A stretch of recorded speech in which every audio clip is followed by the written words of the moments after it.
गांव के चाउमीन। गांव में चाउमीन का चलन अभी अच्छे से नहीं आया था, लेकिन सुरेश शहर से चाउमीन बनाना सीखकर गांव में ठेला लगाता है। अरे ये केचुआ है क्या भैया? कैसे खाया जाता है?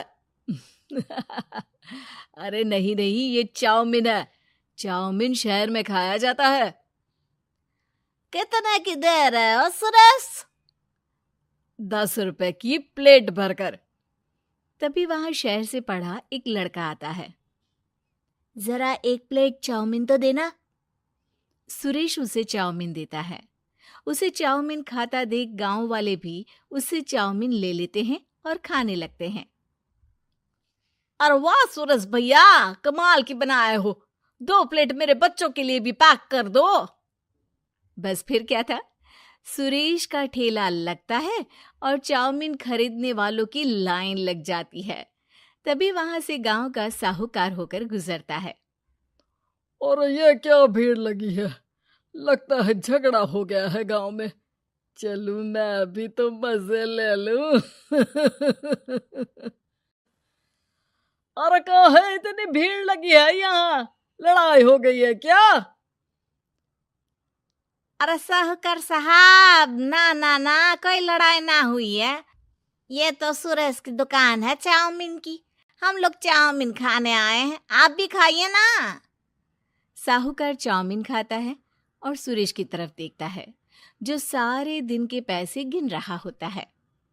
अरे सुरेश, क्या लागत है इस काम की? अरे साहूकार जी, आप अब आए तो ये पूरे 10,000 रुपए ले जाइए, जो पिछले साल शहर जाने से पहले आपसे लिए थे ना। लागत तो क्या कहे, जो आपने दिया था उसी में सीखा भी है और दुकान भी खोल ली। अरे पैसे इतने जल्दी क्या जरूरत थी?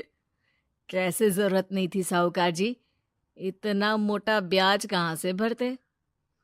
साहूकार को अब सुरेश की दुकान को हड़पने की लालच आ जाती है। नाना करते ये सारे दिन में 500 रुपए कमा ही लेता है। अरे गांव में ये ऐसे ही कमाता रहा तो कहीं ब्याज का काम ना शुरू कर दे। अरे भैया, कोई ना कोई जुगाड़ तो करना पड़ेगा। अब साहूकार घर आ जाता है और अपनी बीवी को सारी बात बताता है।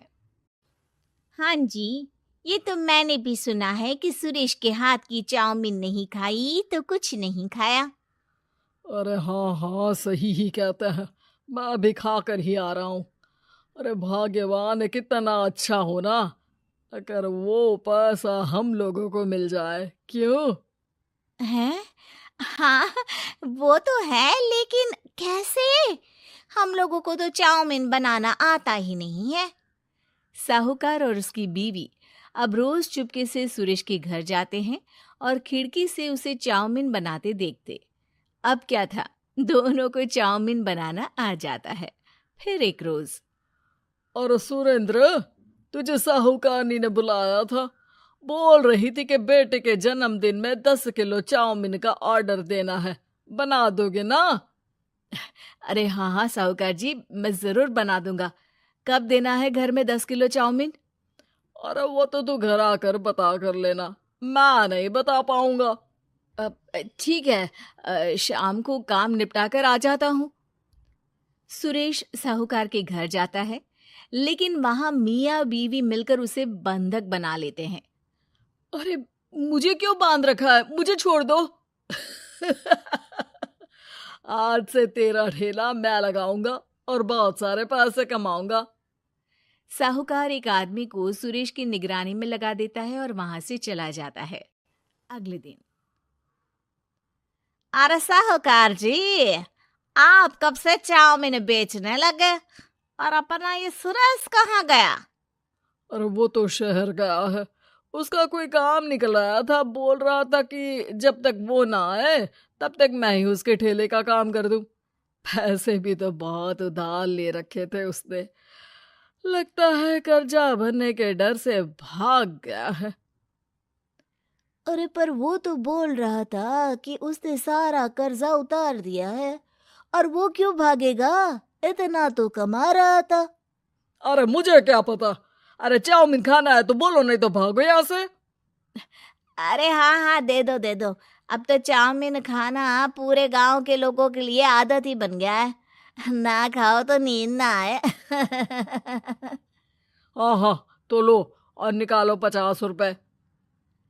50 रुपए क्यों? सुरेंद्र तो 10 रुपया में देता था। अरे वो पागल था, मैं थोड़ी ना हूँ। गांव वाले जिनको चाउमीन की लत लग गई थी वो करते भी क्या, दे दो और ये लो 50 रुपए। लेकिन फिर साहूकार उन लोगों को प्लेट में थोड़ी सी चाउमीन रख देता है। अरे ये क्या, पैसे 5 गुना ज्यादा और चाउमीन बस इतनी सी। अरे साहूकार साहब, भगवान से तो डरो। बस फिर क्या था, साहूकार की मन मर्जी चलने लग जाती है और गांव वाले करते भी क्या। एक रोज मुझे तो लगता है कि सुरेश को साहूकार ने मार डाला होगा, क्योंकि उसका काम इतना अच्छा चल रहा था, फिर वो क्यों जाता, और वो भी साहूकार के हवाले दुकान करके। ना बाबा ना। अगले रोज भाग्यवान, देखो तो जरा, इस सुरेश भी ना कितना पागल था। जिस काम से वो ज्यादा पैसे बना सकता था उससे इतने कम पैसे छाप रहा था। 50 रुपए प्लेट में भी गांव वाले खूब खा रहे हैं चाउमीन। हाँ जी, और जितने में वो लोगों को 10 प्लेट खिलाता था। भर भर कर हम लोग उतने में 20 प्लेट बना रहे हैं। क्यों जी? वहीं सुरेश रोज भगवान से मांगता कि बस एक बार वो किसी तरह वहां से निकलने में कामयाब हो जाए, लेकिन उसकी हर कोशिश नाकामयाब होती। फिर एक दिन, अरे भाग्यवान, ऐसा कुछ करो कि चाउमीन बनाने का खर्चा आधा हो जाए, जिससे हम लोगों को और मुनाफा हो। ना जी, मुझे तो कोई तरकीब ना सूझ रही। अरे सुनो, एक काम करते हैं, चाउमीन बनाने में जो सब्जी लगती है वो मंडी में लेने तुम देर रात चली जाना। तब तक वो सारी सड़ी गली सब्जी जो दुकानदार वहीं फेंक जाते हैं वो उठा कर ले आना फ्री में। अरे वाह जी वाह, आप तो बहुत समझदार हैं जी। बीवी वैसा ही करती है, लेकिन अब लोग चाउमीन खाते तो मुंह बनाकर। फिर एक बार, अरे राम राम राम, ये पेट में दर्द काहे हो रहा है? आई, आई, आई, आई, आई। हाय रे हाय, मेरा भी पेट दर्द के मारे फटा जा रहा है। सभी को शक हो जाता है कि उन लोगों को चाउमीन खाने से ही ये बीमारी हो गई है। वहीं दूसरी तरफ जो आदमी सुरेश की निगरानी कर रहा था वो सो रहा होता है और मौका देखकर सुरेश वहां से भाग जाता है। सुरेश गांव वालों के पास जाकर उन्हें सब कुछ बता देता है। बस अब क्या था, साहूकार के घर पुलिस पहुंच जाती है। चलो, तुमने गांव के लोगों को खराब सब्जी वाली चाउमीन खिलाकर बीमार किया और सुरेश को बंधक बनाया। तुम्हें इसीलिए हम गिरफ्तार कर रहे हैं। साहूकार को पुलिस ले जाती है और फिर अगले दिन से सुरेश का ठेला गांव के बाजार में लग जाता है, जहां अब पहले से ज्यादा भीड़ होती है।